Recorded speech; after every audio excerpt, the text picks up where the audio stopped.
let's go all the way back. Tell me where you're from, where you were born, where you grew up, and that kind of stuff. Well, Shannon Faulkner from Powdersville, South Carolina. It once was not even known to most people where Powdersville was, but now it's become a dot on the map, more or less. I grew up right here in Powdersville, and I went to Concrete Elementary, then Wren Primary, and then Wren Middle and Wren High. So I grew up in the Wren school system, so Anderson District 1. My mom was a school teacher at Wren for 25 years. She actually graduated from Wren 30 years before I did. What's her name? Sandy Faulkner. She taught history and psychology and sociology at Wren for 25 years. And my father is Ed Faulkner. We lost him a couple of years ago, but he was owner of Faulkner Fence Company and very much a part of the Powdersville community. My mom's parents are from the Piedmont area, and they've lived their whole life in the Piedmont-Powdersville area. And so mom and dad decided that that's where they wanted to raise their family too. My dad's family is from Green Avenue in downtown Greenville. And my grandparents owned the Coffee Pot, which was a small cafe and place to hang out on Green Avenue on the Dunning Mill Hill. And were you involved in theater in high school? Not during high school. That was probably the only time I wasn't involved in theater. So before that you were? Before that I was. I grew up in the at Bethesda United Methodist in Powdersville, and we did church plays. And then I got involved with my brother. Started doing community theater in Easley, which was at the old Easley Community Theater, which was in the old Foothills Mall, which is where Lowe's is now. We used to have a little box store in there that was the theater, and that's where I started. I did like Oliver and did Annie and a couple other plays there. And then during high school was probably the only dry spot of my, well actually high school and college time were probably my dry spots during theater. I did do, also because my mom worked at Wren, anytime they needed little kids for the plays that Wren and Palmetto did together, because they used to alternate what location, I was always one of the little kid extras that got thrown in on stage. And okay, you don't do theater, you get out, we're gonna come back to theater in a minute. Okay. You get out of high school and the world is your oyster, and you think, I think I'll go to the Citadel. Where did that come from? Well, it wasn't really my oyster that I was thinking about as my world at that point in time. It was actually during high school, during my senior year. Mike Hazel, who was my English teacher and also my teacher cadet teacher at Wren, he had us read articles about any colleges that happened to come up in national publications or local media, and so we would read about them and then we'd talk about them with the class. And one day we started talking about, I actually read a Sports Illustrated article about a kicker on the football team at the Citadel, and we started talking about it during that class. And Mike actually said, you know, only one of you in this whole room can actually go to the Citadel. It was a room of 15 girls and one boy. And then we started actually talking about the college and what the good things were about the college, what the downsides were of the college, why they only admitted males. And then we started talking about it being a state school, because at first we thought it was a private school. So it was like, well, they could do whatever they want. It's a private school. And then it was like, no, it's a public school. And so we talked about a little bit about, well, was that right that they were all male if they were a public school? I actually went down at that point in time just to find out some more information about the school from the guidance counselors, got an application and just some more information about the school, just so I could tell the rest of the class about the school. And after that discussion, it kind of faded out of my mind until January of my senior year. My mom goes, "Where are you going to college?"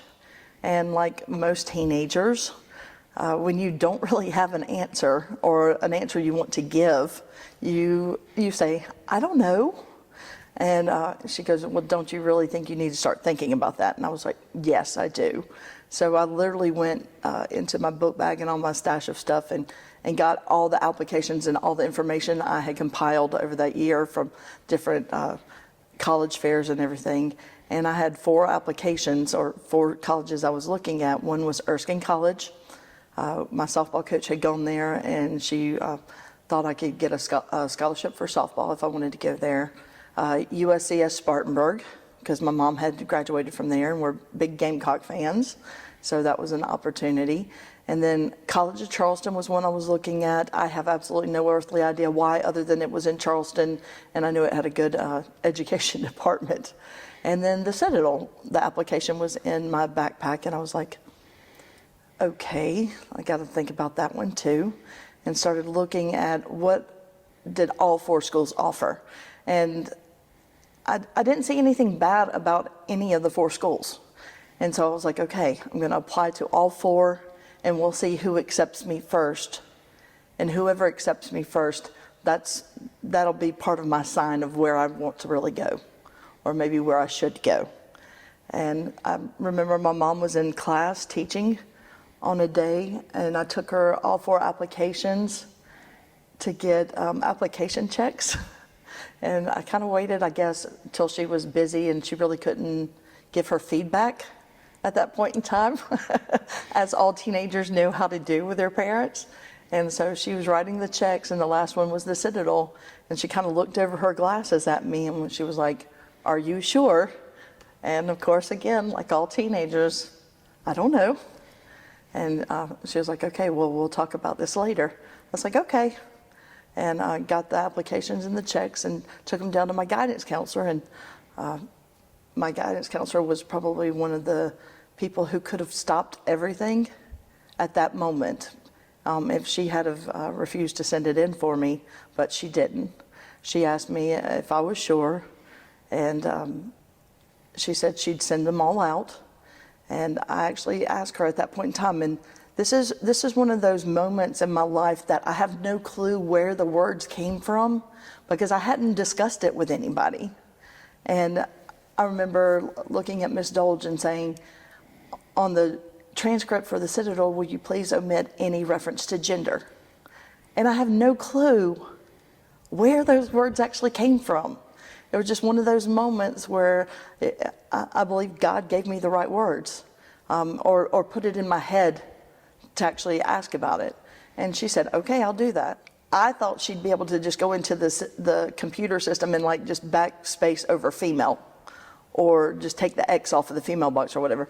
But she actually took the entire gender box off of it. And I didn't know that until we actually went into court. Like I didn't see my actual transcript until the trial, which was almost 2 years later that I saw that.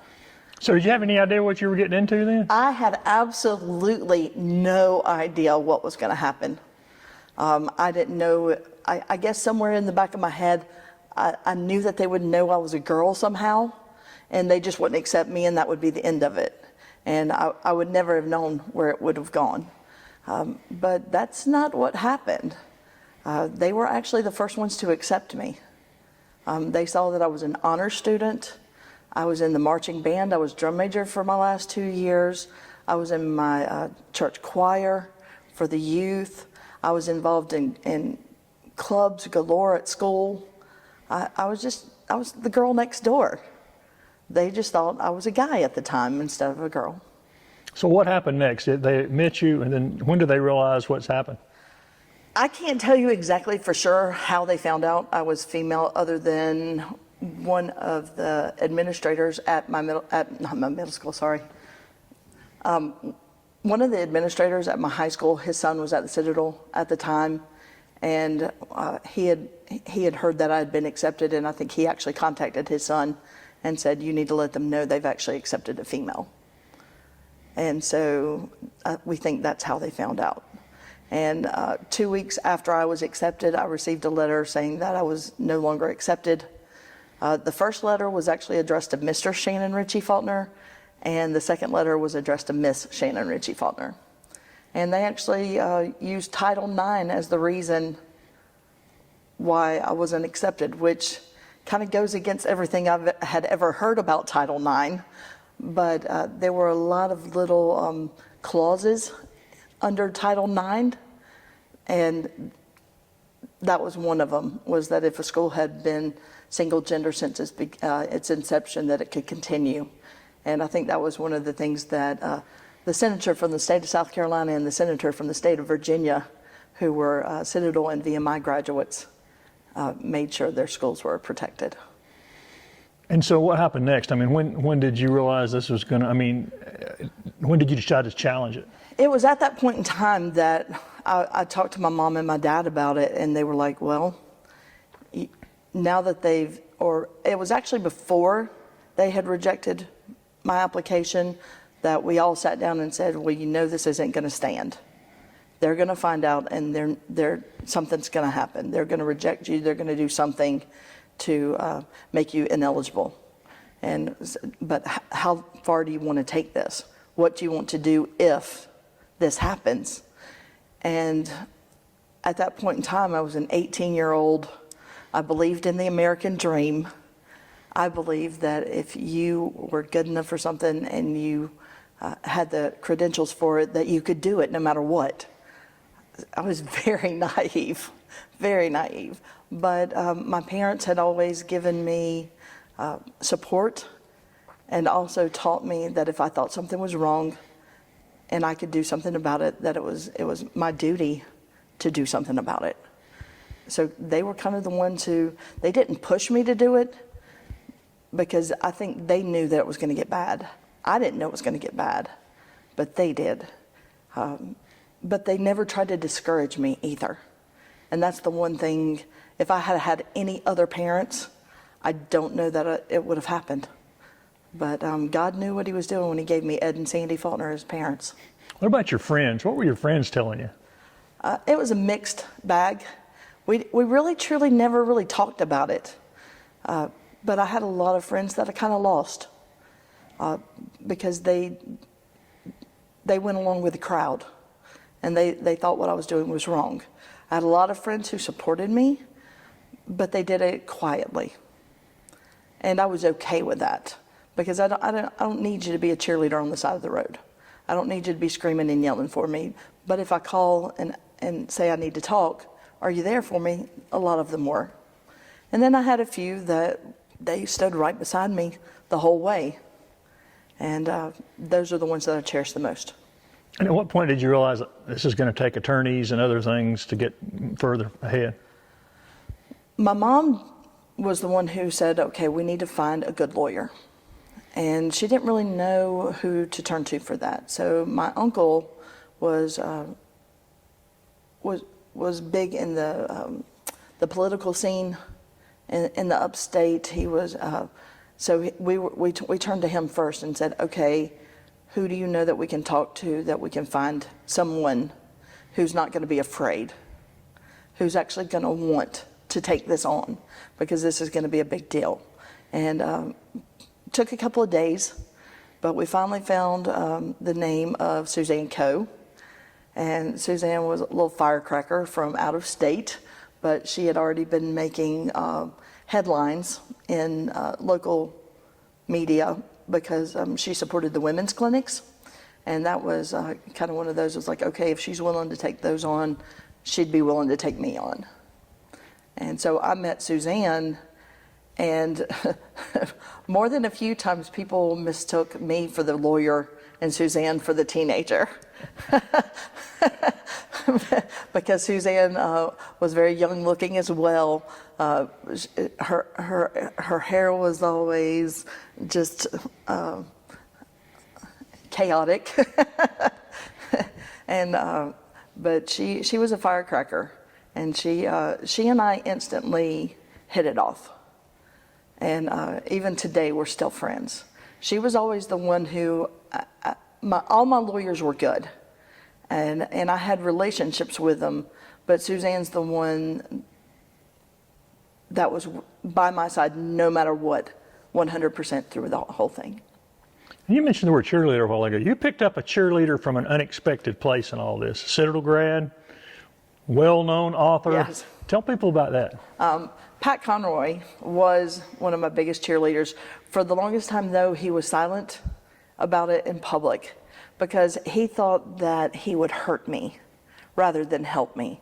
because he knew that the Citadel didn't really favor him at the time. He did mend fences afterwards, but at the time, he still really wasn't accepted on campus. So for about a year, he was kind of behind the scenes. He talked to my parents a lot. I didn't realize how much until afterwards, that they actually had a lot of conversations with each other, and he was a big support for them. And so at one point in time, I finally told him, this was when he was finishing up Beach Music and was about to publish or about to release Beach Music. I finally told him, I said, Pat, you can't hurt me anymore. The only thing you can do is help me.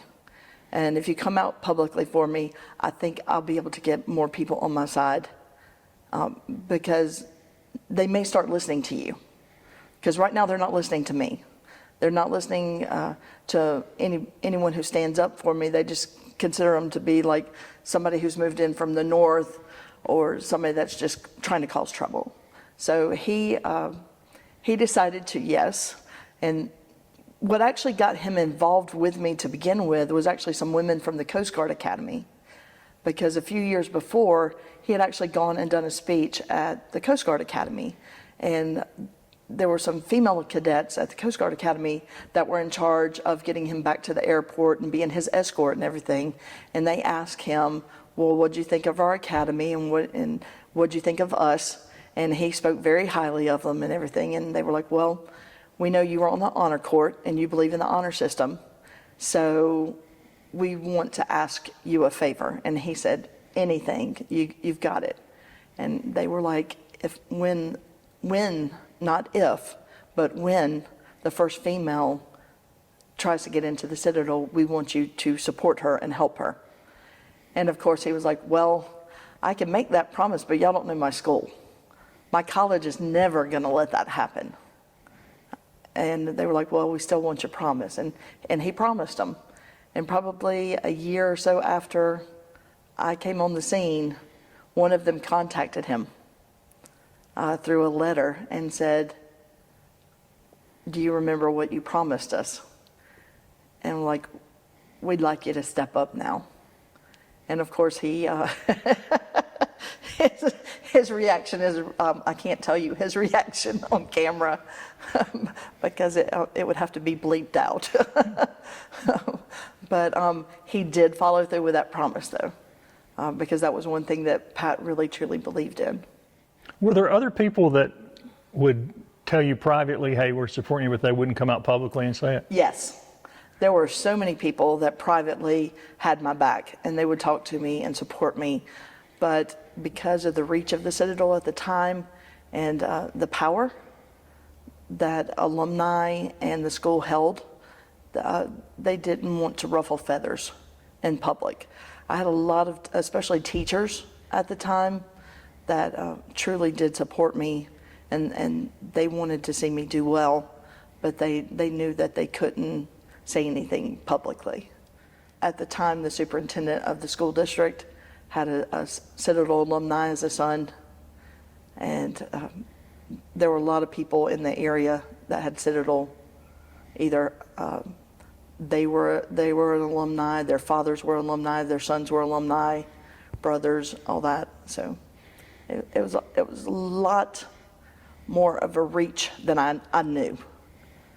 To me, this was just a schooling or a college in Charleston, and I knew it had that network, because that's one of the reasons why I chose the Citadel at the time too, was because in the early 90s, it was really hard. I wanted to be a teacher, always have been, and I knew to get a job, a lot of times it's who you know to get you into the interview.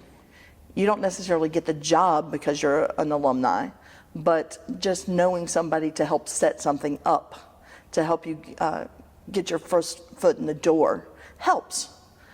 And so to get those interviews, to get those recommendations and stuff, it's about who you know. And in the 90s, there weren't a whole lot of open spots for teachers. Now, of course, we need teachers badly, But back then it was really hard, especially in the good schools that you wanted to be in. If you wanted to, like if I really wanted to stay in Anderson District 1. I wanted to be here because this was my home. So to be able to do that, it's about who you know too.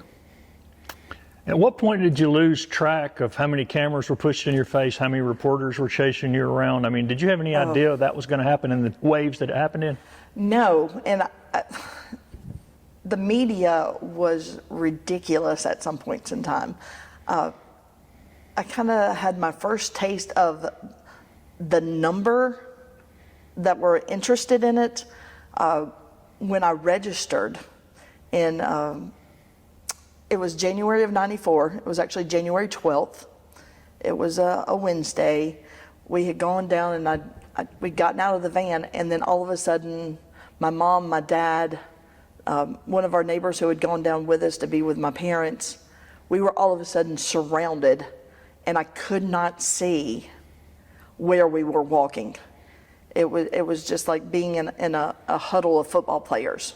Now I understand why a lot of times cameramen tend to be big burly guys, is so that they can get their location and they can hold their ground to get the best shot.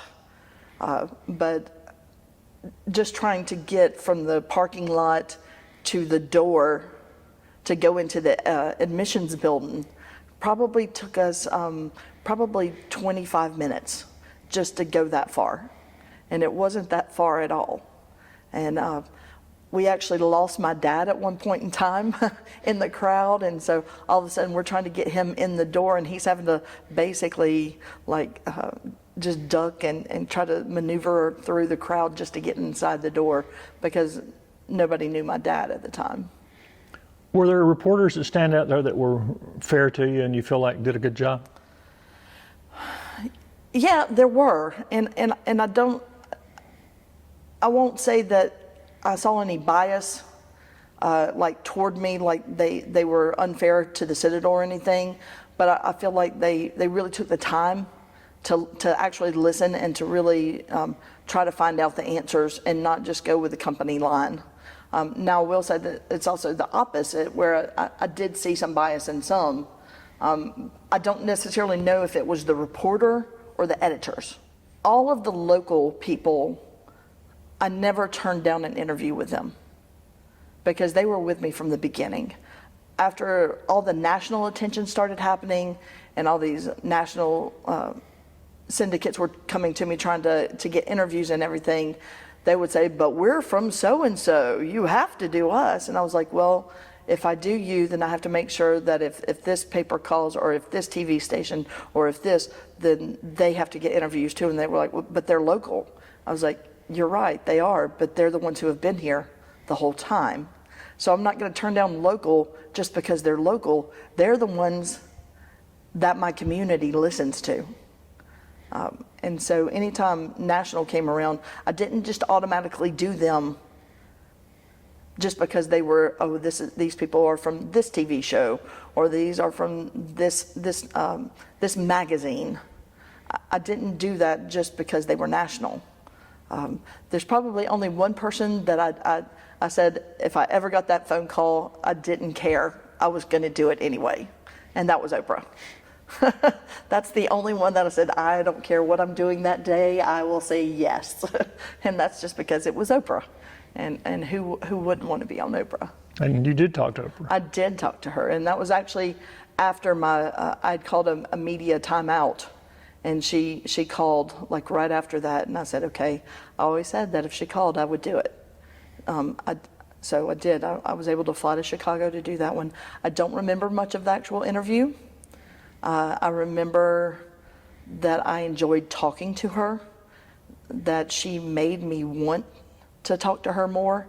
There was just something about her presence and the way she asked questions and about her acceptance of the answers that made you want to talk to her more. And so I understand now how she can get some of the interviews she gets, because she has a way about her that makes you want to talk to her. And I really enjoyed it. I know you had a fair number of editorial pages, particularly that were on your side, though. That's Yes. where I seem to see a lot of the support for what you were doing was on the editorial page. I don't know that I necessarily saw those. So because there was so much, I literally have. And you were still very young. People forget, Right, we're I not know. talking. We're talking about a teenager here going through all this. I think that's probably the one thing that people really truly don't understand, and think that this was some big huge conspiracy. I was an 18-year-old kid. Think about what you were doing at 18. And nobody put you up to it, and it wasn't a conspiracy. It was just you had just made, with the story you told a while ago, you just decided you wanted to do it. Yeah, and I was a stubborn teenager. One of the easiest ways to get a teenage girl to do something you don't want them to do is to tell them no. I've often thought about, what if they had said yes and stuck to their yes? Would I still have gone? And that's one I have to ponder. And that's probably the only what if that I actually do ponder. I refuse to play the what if game with the rest of my life. Like, I am Shannon Faulkner. I am who I am today because of everything that's happened to me in the past. So I don't begrudge that. But I wonder, and one Citadel alumni actually told me, 6 months before my name came up, he actually said, we ought to go out and find 20 of the best women recruits and bring them in and do this the right way. And he was turned down. They said, no, we're not going to do that. We're going to fight this, because at the time VMI was fighting it, and they said, we're going to continue to fight this. And 6 months later, my name came up. And I sometimes wonder, what would I have done if they had said yes and stuck to it? That's a good thought. I'm not really sure, because at the time, being that teenager that I was, I don't know if I would have said yes to it 100%. And that's just being honest for a teenager, because you just never know with teenagers which way their life's going to go. How long did it take to get from that time to when you actually started school? I mean, how long was it in the courts? How long did it take you to make that transition? Well, it was still in the courts the entire time.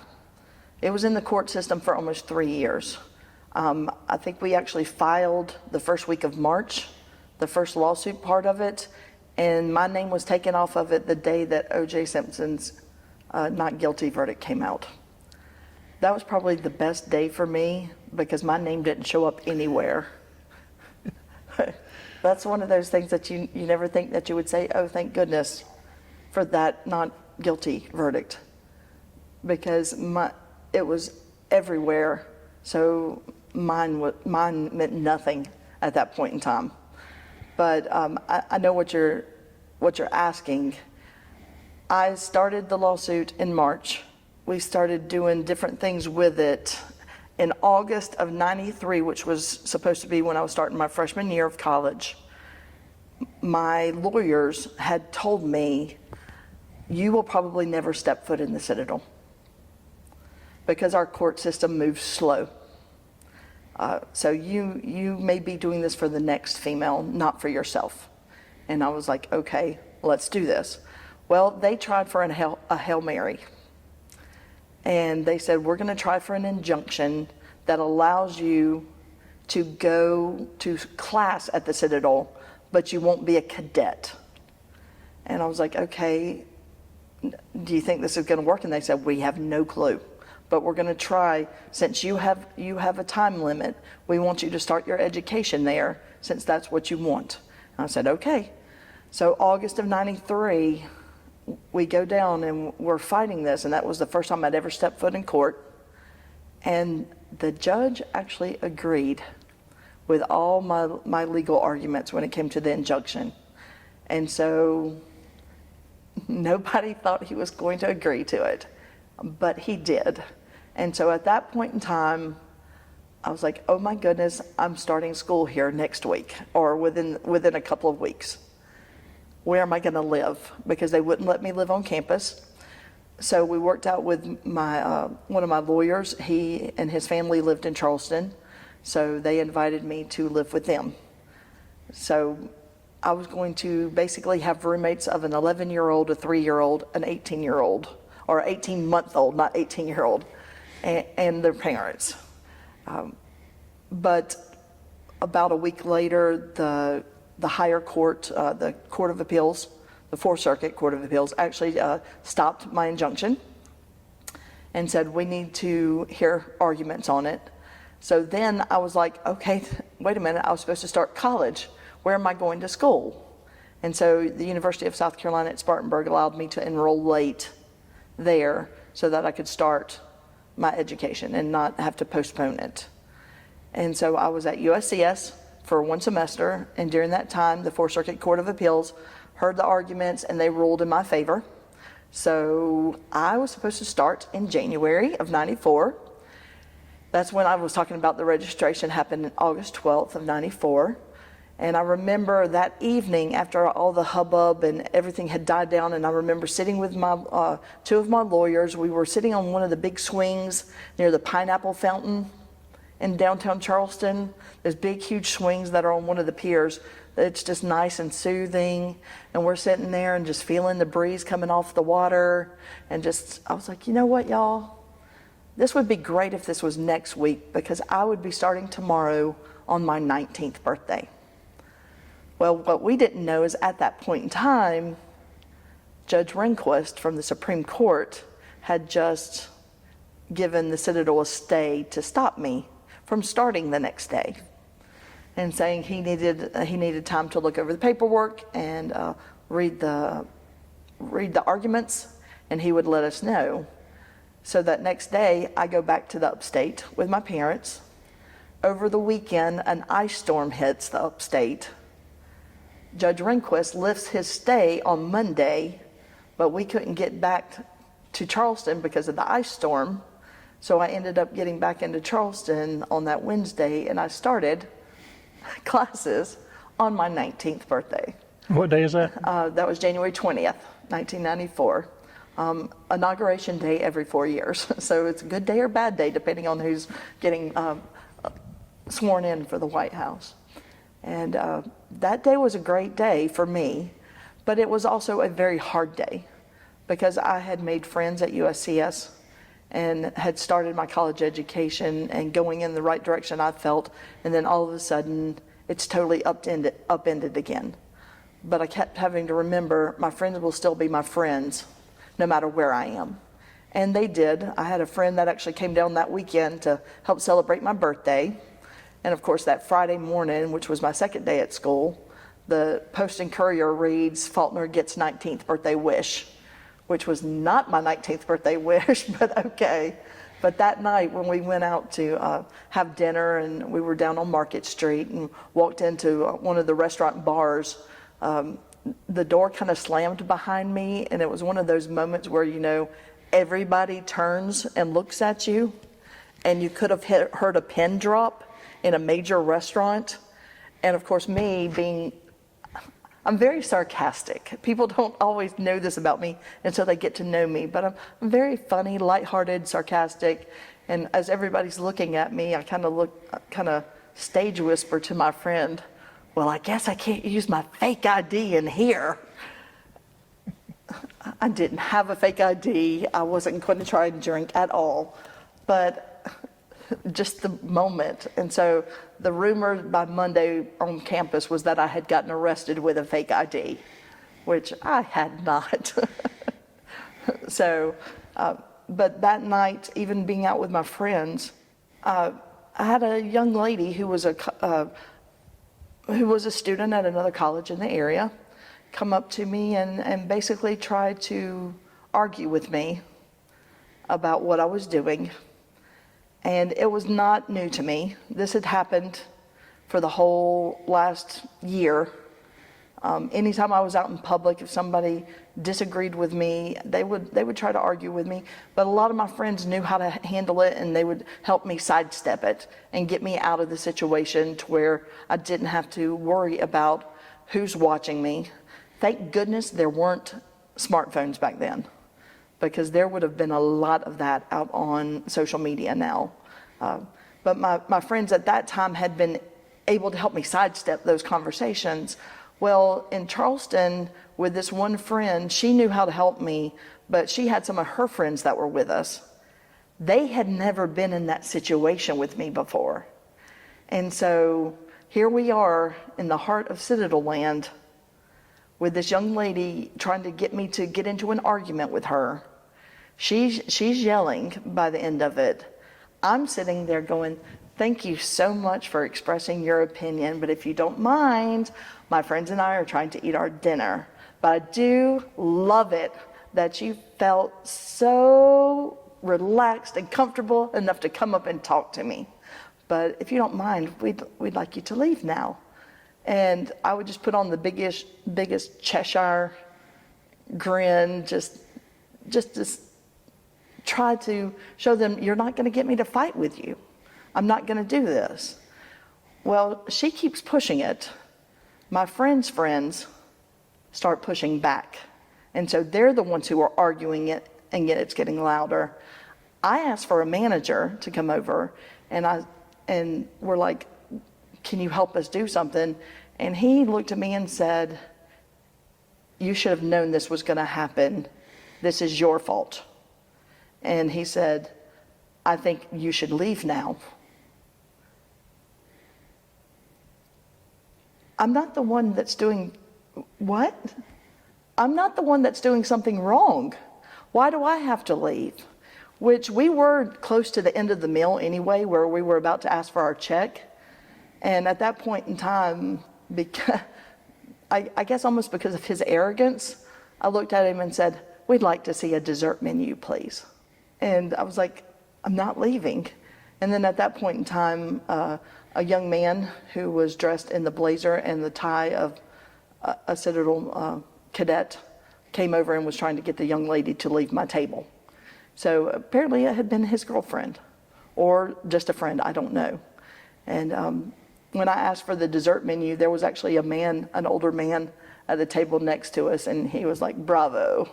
And he kind of held his glass up to me. And he ended up paying for my meal. So I was like, yeah. But that kind of stuff happened all the time. I'd be walking down the street and you never knew. Sometimes I would get people saying, oh my goodness, it's so good to see you and we're cheering for you. Or I could get cussed out. You never knew what was going to happen. And I just had to be ready to put on the face so that I could deal one way or the other with it. I could either accept it with graciousness, the celebration of the moment, or I could put well, that's your opinion, and I appreciate your opinion. I just disagree with you.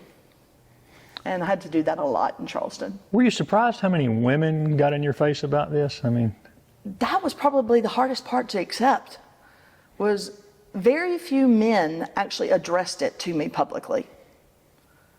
They were never the ones, I had a couple of drunks sometimes would do it, but men were never the ones who voiced their dissent against me, especially to my face. But the number of women who would viciously attack me verbally in the press, to my face, anywhere, shocked me. Because I was like, do you not realize I'm actually fighting for you? Because if you are a taxpayer here in South Carolina, you deserve the right to go. It's not, do you want to go? It's, do you have the right to try? Do you have the right to apply, to be accepted, to go to this school, and to succeed right along with the men who do? And it really, truly shocked me how many women were against me. It was just so hard to believe. So you've enrolled, you're starting. What, the other people that started with you, how did they treat you when you got there? Well, the guys had already been there because they started in August. Nobody starts in January. That was also one of the other things that the Citadel tried to fight. We don't start mid-year like that. But in the classroom, it was rocky to begin with. There were a lot of, I'll say, ideas about who I am given to the guys so that they thought I was this monster. And they tried to keep me separate from them in any way they possibly could so that they wouldn't get to know me. Because like now, if people get to know me and then they find out, oh, you're that Shannon Faulkner, they don't put the two together, because they're like, oh, that's not how we thought you would be. Because I am. I'm very outgoing. I'm a good-natured person. I like to have fun. I love to make people laugh, and I love to laugh. So everything about my personality was being shut down. And so they put up a wall between me and the other cadets. Now in class at first, anytime I would try to talk in class, there were some cadets that hissed. That was their way of saying, we don't like your answer. Well, for me, they wouldn't even give me the chance to actually give a right answer. They just hissed anyway. Finally got where the professors knocked that down and stopped that. But when I was sitting in class, I would usually sit in the front row, and I would usually sit on either one side or the other, just my own choice, because I don't like front row and center in class. That's just my own pet peeve.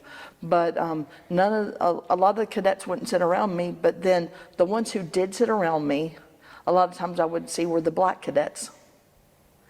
And it's almost like, in a way, they were also setting up a little bit of a protection barrier around me.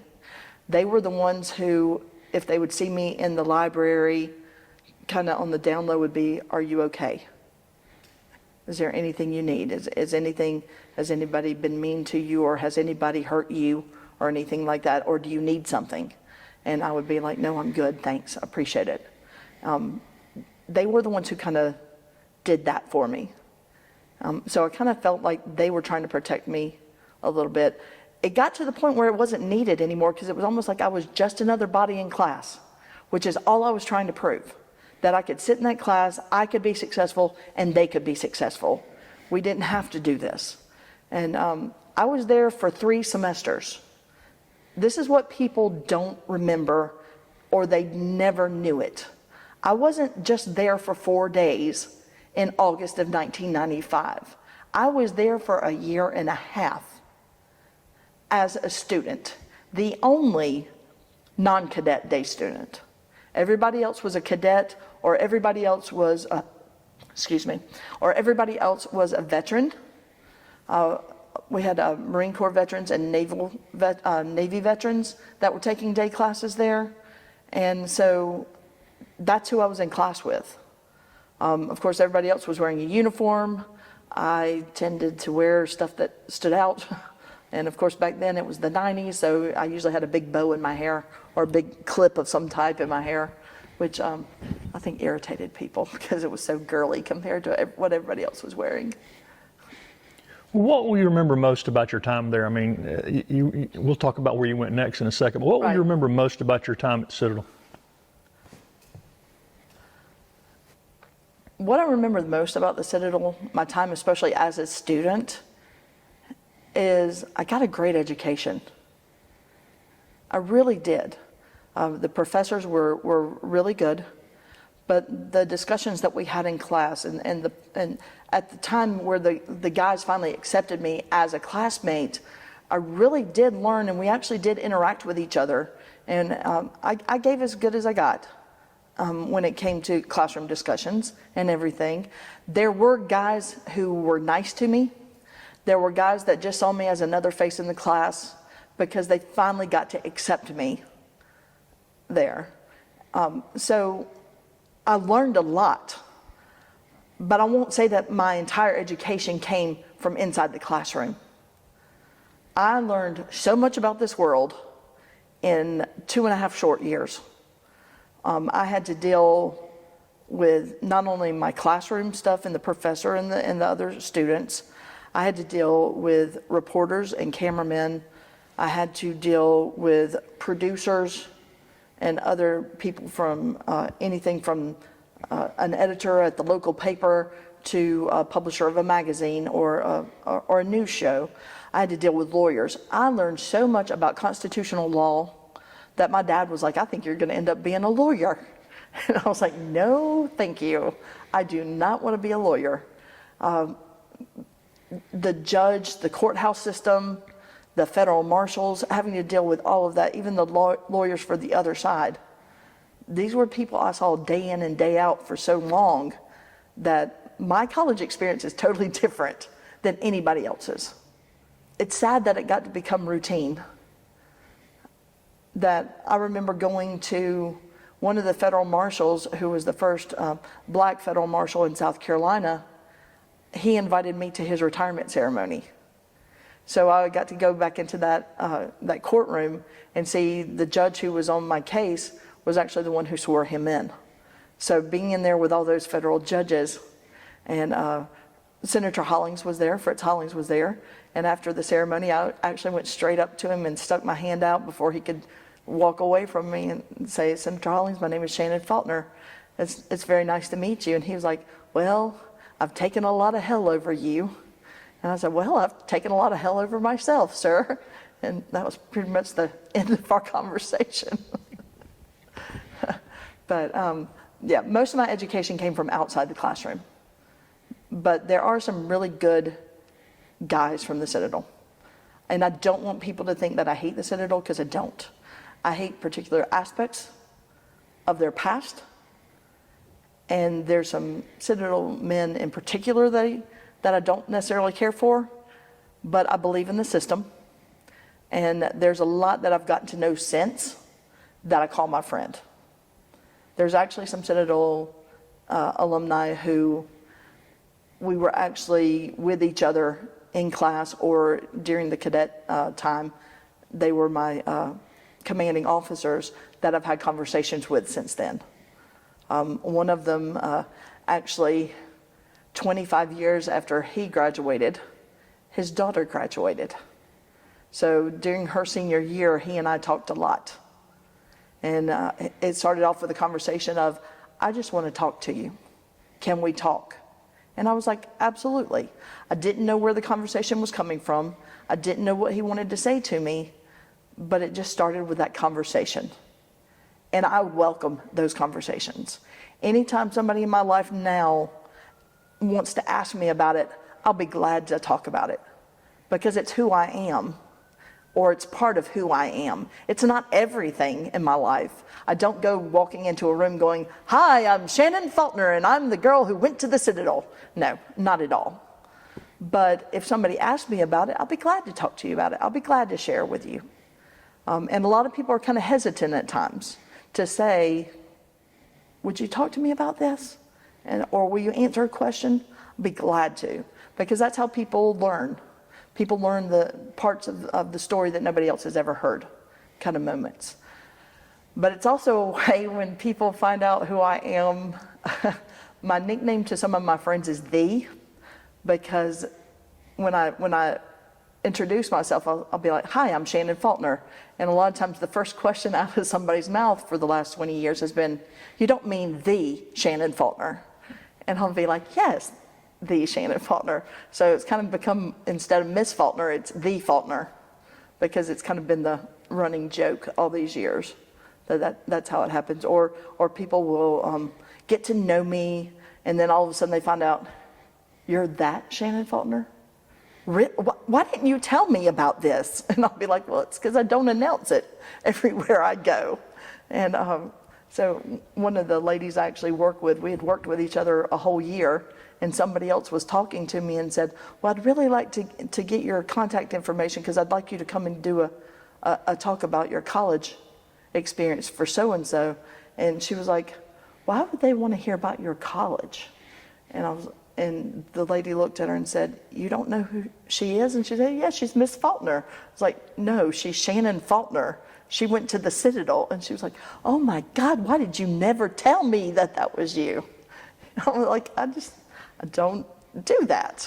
I guess, of course, if anybody's seen you on some of the productions here, you look very different.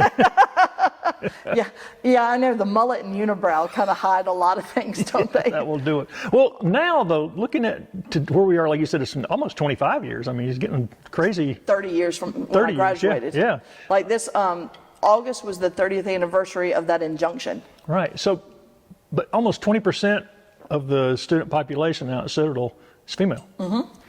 And do you get any feedback from any of them? I mean, I know we'll talk about the negative in a minute, but let's talk about the positive. You get any positive feedback from any of the women that are there? Or? I do, not necessarily while they're there, I did get to meet some a couple of years ago when I went down. We did a symposium about Pat Conroy and our relationship with each other, the schools and mine. And so that was the first time I'd actually been invited back on campus. And I went to a Friday parade, and one of the moms of a female graduate, she had come, and she was still checking in with some of the female cadets who she'd been their barrack mom or their company mom, and so she was checking in with them still, and she let them know I was coming, and so I got to talk to them. And I have a picture of me with about 8 female cadets at the time, and that's why I did this. It wasn't just about me, even though at the time it was. The time it was so much just about me. But seeing them, that's my prize, because they get to do something that 25, 30 years ago I was told was impossible. And so seeing them succeed, I mean, I'm so proud of them that people don't even understand the joy I see in seeing their success. Now, I've been accused of trying to take credit for their success. I do not. Every female, just like every male that walks through those doors, their success is their own. I'm just so proud that I was able to give them the possibility of making that happen. And so seeing them succeeding, knocking it out of the park when it comes to some things, they are doing so great. And they're making, I think, the male cadets even better, because they're pushing the male cadets to do so much more too. And I think that's one of the blessings of all of this, because the school is better now because of the integration of women into the school. The enrollment rates are higher than they've ever been. They continue to, like I was told at one point in time, they even have some of the senior cadets actually get to live off campus now because they don't have enough room in the barracks to hold everybody. Before the integration of women and everything, they never had more than 2,000 cadets. So I don't say it's just about the women coming in there, but I think it's everything that has happened within the school since the integration of women that has helped push it and make it more popular and make it where other people want to come there that may not have thought about it before. Why do you think they're still, even, we're back to the women again. Yeah. Why are there women criticizing you still? I mean, still going out of their way all these years later to say something? I have no idea. I know in a lot of ways I've heard, well, we want women there, we just don't want Shannon Faulkner there. Because first off, she did it the wrong way. She lied and she manipulated to get in, which I'm going to tell you, I did not lie. And I did not quibble. Like, I know a lot of people say, well, you left it out on purpose. Well, guess what? The application did not ask male or female at that time. 6 weeks later, it did, which is a totally illegal question, by the way. But at that nobody point, can do that now. right? Or anything. Well, you couldn't do it then either, really, technically. I mean, for housing purposes, they can ask it, but for application purposes, they're not supposed to ask it. It should be an optional question, but at that time they didn't ask. And what was I supposed to do? Right across the top of the application, I'm a girl. No, that's not how you fill out an application. So, but they say I lied, I manipulated, I did it the wrong way. And then they also blame me not being physically ready and washing out.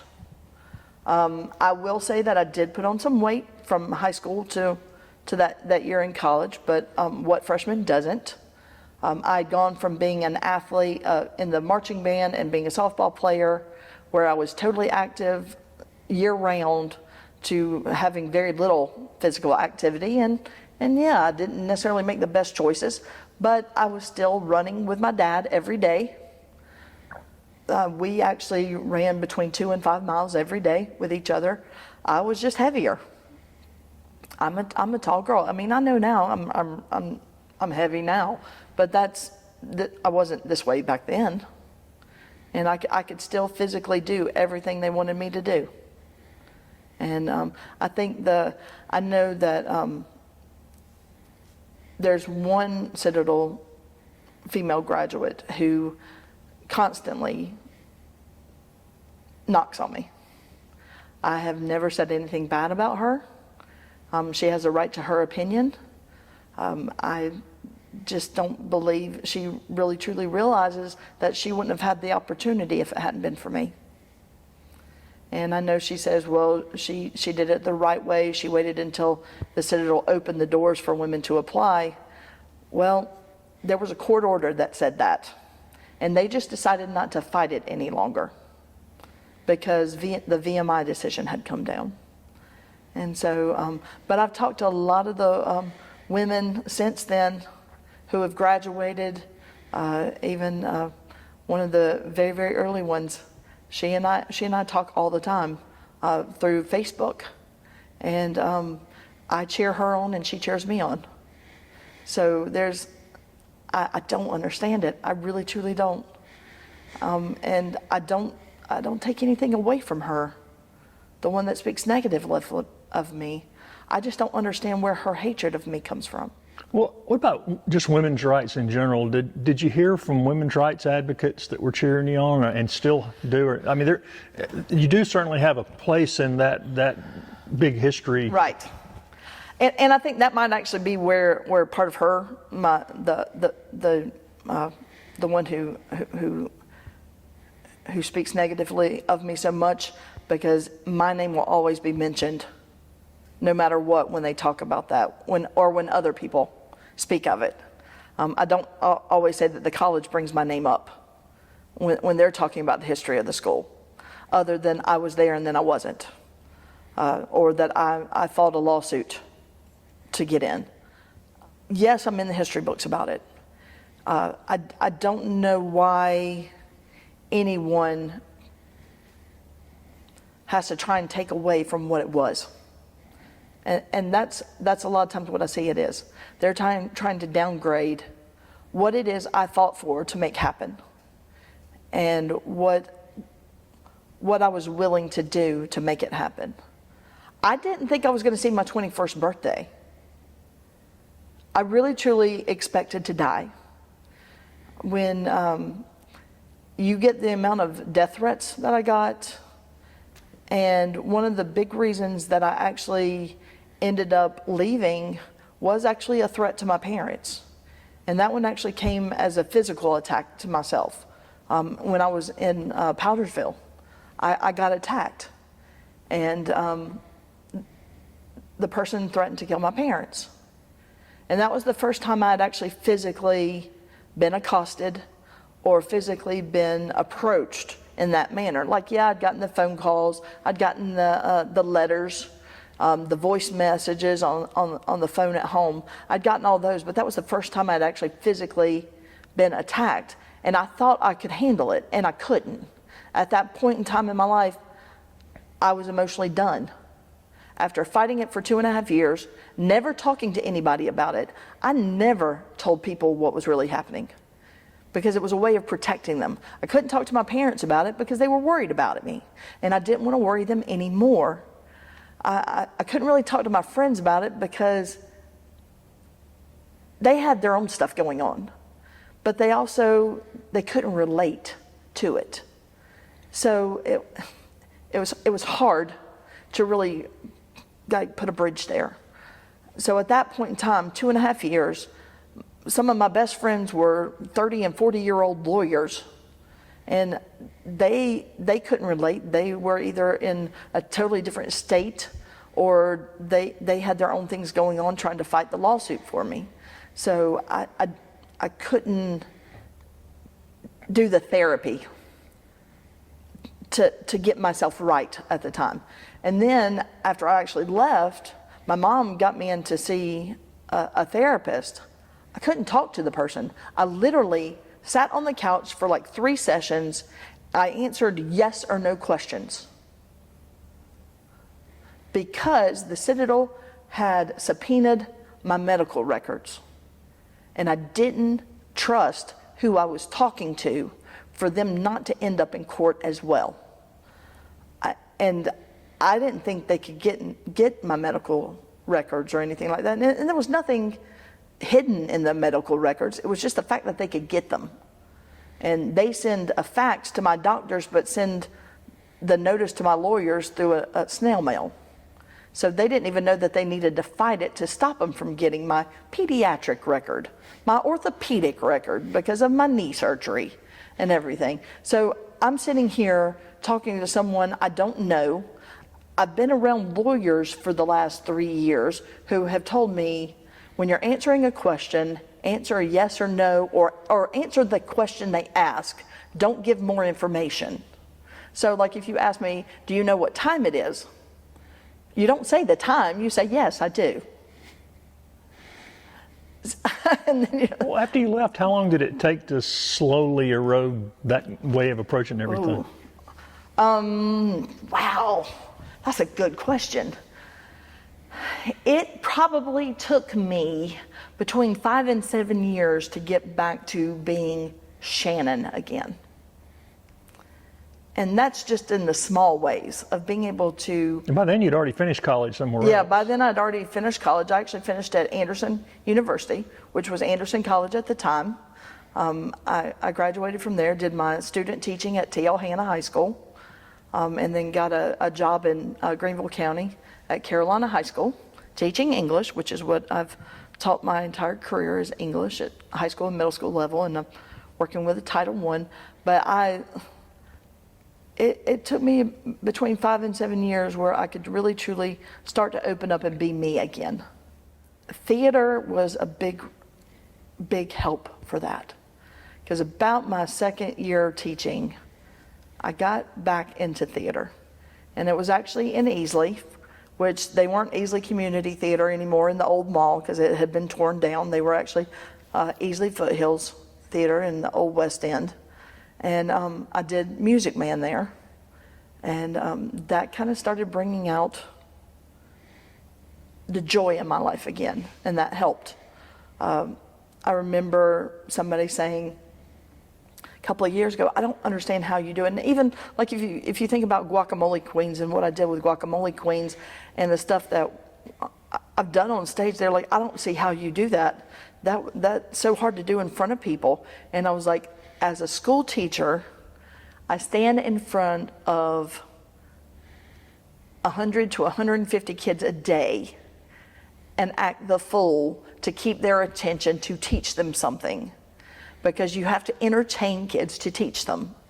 I said, if I can stand in front of these kids who are going to tell me absolutely what they think of me at the time, I can do it in front of a crowd of strangers. That's easy, because when you do it in front of the kids, you have to see them day after day, and they literally will tell you their opinion because they have no filter. And so yeah, doing it on the stage, being a teacher, doing the Citadel stuff helped me be a public person, because I'm not afraid of public speaking. I might get a little nervous if I don't have a script about it, but it doesn't scare me, because I would stand up and let people fire questions at me all day when it came to Your next play? I do not know at this point in time. Oh, okay. I don't have anything. You like yet. working at the Milltown though, right? I do love working at Milltown Players. I have done 5 shows here at Milltown, and one of, actually back in the early 2000s when I got back into acting, was actually on the stage as well. But it was with Williamston Heritage Players before Milltown came about. And Williamston Heritage Players did not have anywhere close to the same support as Milltown has. But they helped me get back on stage and actually started finding my comedy chops, because I could do it in real life. I just didn't know I could do it on stage. And then when I went to Easley, I started working. I have 3 directors that I thank for helping me continue to be the comedian that I am on stage. And one of them is Steve Schultz, who worked with me in Easley. He taught me a lot of improv stuff, and about characterization on stage. And then Reed Halverson, who I worked with here doing Dearly Departed, he helped me so much when it came to putting a character together, and just hearing him laugh makes it that much more fun. And then Will Ragland. I've known Will most of my life, but it hasn't been until the last year and a half where I actually worked with him on stage as the director, where he pushed me to do things I never would have considered doing and finding the comedy in it. So that's what I've gotten off the stage. Yeah. There's still a lot of barriers to break down. How would you encourage people that, based on what you've been through, if you had to do this all again, would you do it all over again? If I had to do my battle with the Citadel all over again, I would absolutely do it again because of the outcome. And I'm not just saying the outcome from the school and the women who go there now, but for me, because I wouldn't be who I am today without every single thing I went through in the past. Earlier I said I don't play the what if game with myself when it comes to, well, what if I hadn't have done this, or what if I had have done this, or what would have happened if I had have been this way or that way. I don't play that game because I wouldn't be who I am today. I wouldn't be the teacher I am today. I wouldn't be the actress I am today. But I also wouldn't be the daughter and the friend and the sister I am today if it hadn't have been for all of that as well. Because I learned lessons about people and about situations throughout the entire thing.